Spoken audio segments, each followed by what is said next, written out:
Une première au pays, 2 hommes sont accusés d'avoir contrevenu à une ordonnance de non-publication en révélant l'identité d'une victime d'agression sexuelle. Vous savez que les victimes d'agression sexuelle sont toujours protégées, leur identité est protégée par une ordonnance de non-publication. Alors, ces 2 hommes avaient contrevenu à cette ordonnance de la Cour en révélant l'identité de Catherine Fournier, qui était la victime de Harold Lebel.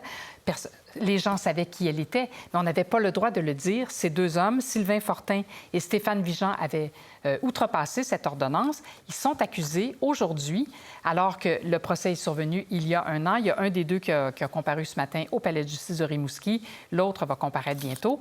Mais c'est vraiment une infraction qu'on utilise, qui se commet à l'occasion, mais qui arrive rarement. Il arrive rarement que le DPCP autorise des accusations.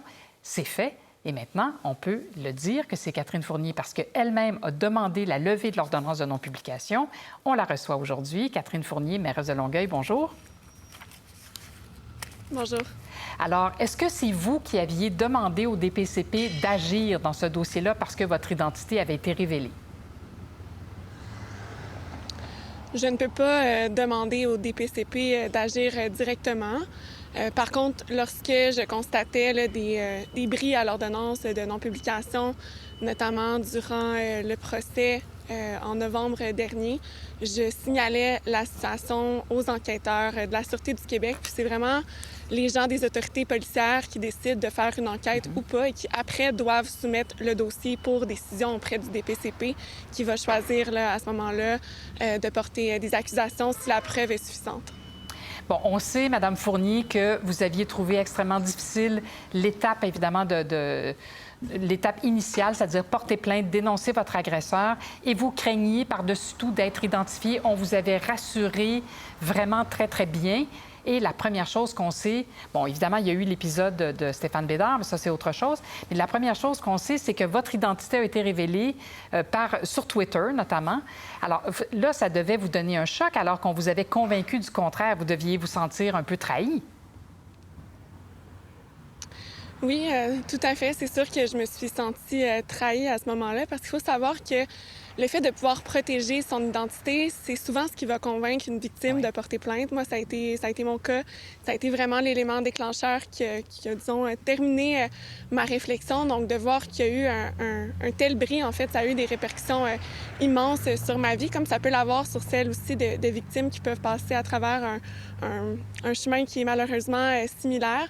Donc, c'est pour ça que lorsque j'ai décidé de prendre la parole, parce que tant qu'à ce que mon identité ait été révélée sur différents réseaux sociaux ou même dans la sphère politique et médiatique, j'ai choisi d'utiliser ma voix, d'utiliser ma tribune pour sensibiliser le public, mais également les autorités comme le DPCP à l'importance de faire respecter les ordonnances de non-publication. Donc, le fait, je pense qu'aujourd'hui, qu'il y ait vraiment des accusations dans un dossier comme celui-là, mais ça envoie un bon message. Ça veut dire qu'il n'y a pas d'impunité, que justement, il y a un article dans le Code criminel qu'on entend bien faire respecter pour faire respecter le droit des victimes. Donc, ça me soulage d'un certain sens de voir ce dénouement-là aujourd'hui. Bon, vous savez bien sûr que ce n'est pas la pire des infractions. C'est un crime, bien sûr, mais c'est un crime, si on peut dire, mineur, qui n'entraîne pas de grosses peines ou de grosses sentences. À quoi vous vous attendez?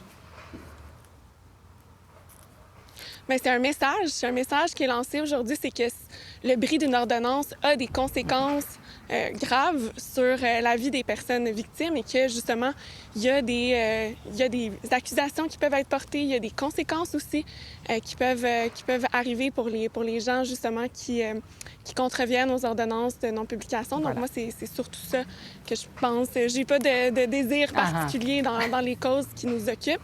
J'ose croire que c'est un message fort qui est envoyé à ces individus-là, mais au-delà des individus, c'est vraiment le message à la société. On comprend ça.